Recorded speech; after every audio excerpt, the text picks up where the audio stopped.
নমস্কার। স্বরচিত কবিতা সময় কোথায় তোর, কলমে আমি মৈত্রেয়ী সাহা মালাকার। নিজের জন্য সময় দিও ও মেয়ে, চুল তো এলোমেলো, শুধু সংসারে আছো ছেয়ে। তাড়াতাড়ি গো তাড়াতাড়ি, হাতে অনেক কাজ, তার মধ্যে সিঁদুর পরা, বাবা অত সাজ। নেই কো সময়, সংসার মোর অনেক আগে বাপু। শীত পড়েছে, পড়ুক গেতা, এক চাদরেই কাবু।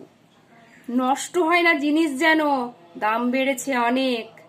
খিদে পেয়েছে, হয়েছেটা কি, খাওনি ঘন্টা খানেক। সর্ষে ইলিশ, ডিমের কারি আর চিকেন বাবুর জন্য। কি রান্না করেছো এসব? এসব খেতে তো একেবারে জঘন্য।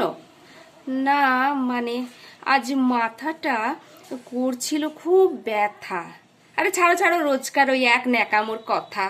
মাথা ব্যথা, কোমর ব্যথা, কোন অঙ্গটা ভালো? দেয়নি টাকা বাপে, আবার রংটাও তো কালো। থাক থাক, আর চোখের জলে এক করোনা বাড়ি। অলক্ষণে যাও তো ঘরে, গিয়ে দেখো ভাতের হাঁড়ি। ঘরে এসে প্রতিচ্ছবি দেখে নিজের মুখ। বাপের বাড়ি একা ছিলাম, ছিল অনেক সুখ। সুখে আমার আগুন লেগে যেই করেছি বিয়ে, সেই আগুনে পড়ে গেছে এক শিশি এক ঘিয়ে।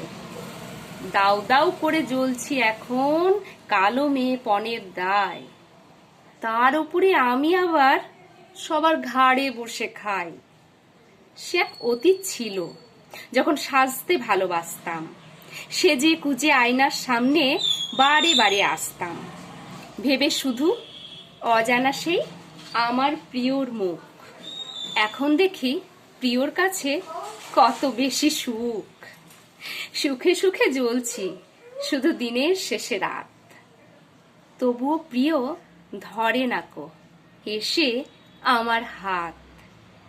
এই হাতে সে লাগলে একটুখানি মা ছুটেছে, মারে লেগেছে তোর। এখন হাত পুড়ে যায়, এসে কাঁদি ঘরে। কাঁদতে কাঁদতে রাতের শেষে ঠিক হয়ে যায় ভোর। আরে ভোর হলো যে, অনেক কাজ, সময় কোথায় তোর? এ সমস্ত মেয়েদের জন্যই একটা জানা গল্প, তবে মনের মধ্যে অজানা করে রাখতে হয়। সেটা নিয়ে লিখেছি ছোট্ট করে এই কবিতাটা, সময় কোথায় তোর। আমরা মেয়েরা নিজের জন্য সময় একদমই বার করতে পারি না, সংসারের কথা ভাবতে ভাবতে। এখন থেকে চেষ্টা করতে হবে নিজের জন্য বাঁচার, নিজের জন্য একটু সময় বার করার। আর এই যে মেয়েরা পারি না, তাদের কথাটাই তুলে ধরেছি। একমত হলে অবশ্যই কমেন্ট বক্সে একটা কমেন্ট ড্রপ করবেন। প্রত্যেকে ভালো থাকবেন, উন্নত মানসিকতা নিয়ে বাঁচবেন, মেয়েদেরও সময় দিতে শিখবেন, তারাও নিজের জন্য বাঁচুক এটা চাইবেন। ধন্যবাদ, নমস্কার।